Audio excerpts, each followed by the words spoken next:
What's up guys, it's Will back again, and today's review is The Grey. This film was first requested to me by Fap Folder on my Interstellar review that I released back on the 13th of July. Let's just pause for a second to think about how this dude's username is Fap Folder. That is too good. But anyway, The Grey is a 2012 survival thriller film that takes place in Alaska and kicks off as a team of oil drillers are set to board a flight home. Well, eventually the plane crashes due to a run-in with some severe weather, and what we're left with are 7 surviving oil drill crew members and John Otway, a huntsman hired to protect the oil drillers from wild animal attacks, played by Liam Neeson. Soon enough, these men realize that the brutal weather is not the only danger that lurks in this wilderness, as they find themselves in direct conflict with a pack of wolves. The rest of the film is spent journeying with these 8 men, led by Liam Neeson's character Otway, as they attempt to survive the brutal conditions and predators and find their way back to human civilization. I should also mention that this film was directed and co-written by Joe Carnhan and is based on the short story entitled Ghost Walker by Ian Mackenzie Jeffers, who was the other writer of this film. Okay, so personally this movie is a lot better than I thought it was going to be. I remember seeing trailers for it back sometime in late 2011,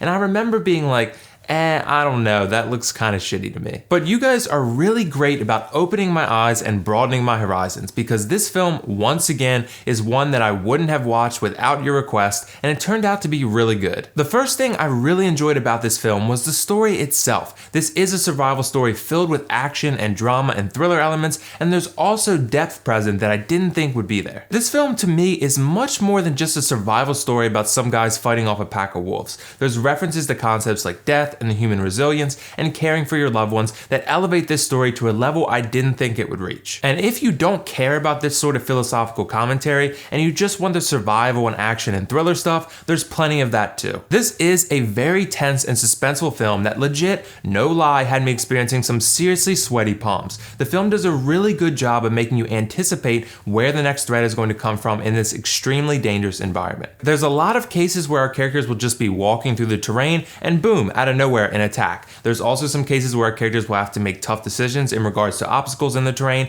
and you have to watch them pull off some reckless stunts that is also very, very tense. One thing I will say though is that while this film does have a decent amount of action, the pacing can be a bit off at times. Due to the unpredictability of the attack, sometimes you'll be exploring these survivors a bit more in depth, then right in the middle of this process, boom, there's an attack. And while this is exciting, it feels like a sentence where someone cut you off and you didn't get to finish your thought that's now lost. The film will cut the characters off before they finish explaining themselves sometimes, and then you just won't get the rest of that explanation. There's also some unnecessary conflict thrown in there a few times that felt like it didn't need to be there. You don't get much rest time with this film, and I mostly enjoyed that, but there were some times where it got in the way of character development, which I didn't like. Another thing I enjoyed about this film was the overall group dynamic of the 8 survivors. Each survivor had a pretty distinct personality and approach to the group's methods of survival, and you have some clowns, you have some hardheads, and you have some serious members that think it's very important to follow Otway's leadership and instruction because he knows these wolves' behavior and tendencies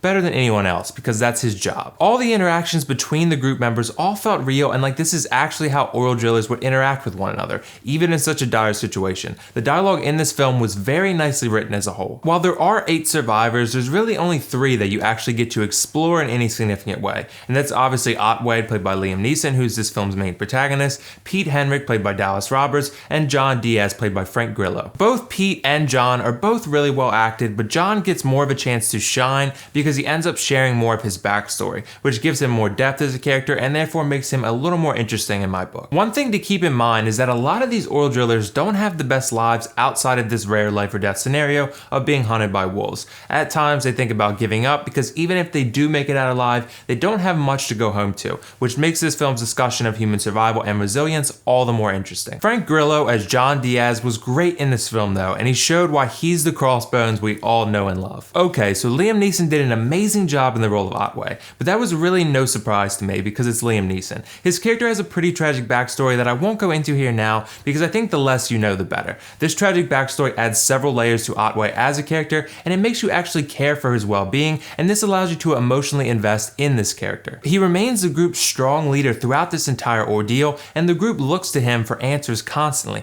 He's thrust into this leadership role pretty naturally, and Liam Neeson did a really great job acting another very strong and capable character. Technically, this film is very well shot and edited. There's some absolutely breathtaking Alaskan scenery in this movie that will really have you immersed into this very beautiful yet very dangerous environment. As I said before, there's a lot of dramatic elements to this story, and the cinematography does a really good job of relaying that message to you as the viewer through tight shots that highlight facial expressions and so on. The action shots are all shot in a way that's exciting and fast-paced as well. Keep in mind though that this movie is rated R, so you do get some fairly violent sequences here. It's relatively tame for an R-rated film, but just remember that violence does play a key part in this film because it is all about survival after all. One last small knock I have on this film is that there are some small inconsistencies. Sometimes wolves attack and someone gets messed up pretty badly, but like half an hour later they're fine. And then sometimes they're injured badly and they have to be like carried or something. There's also cases where the wolves will randomly attack them in the open and then they'll just stop for an odd reason. Other times they'll continue until our survivors reach higher ground or something.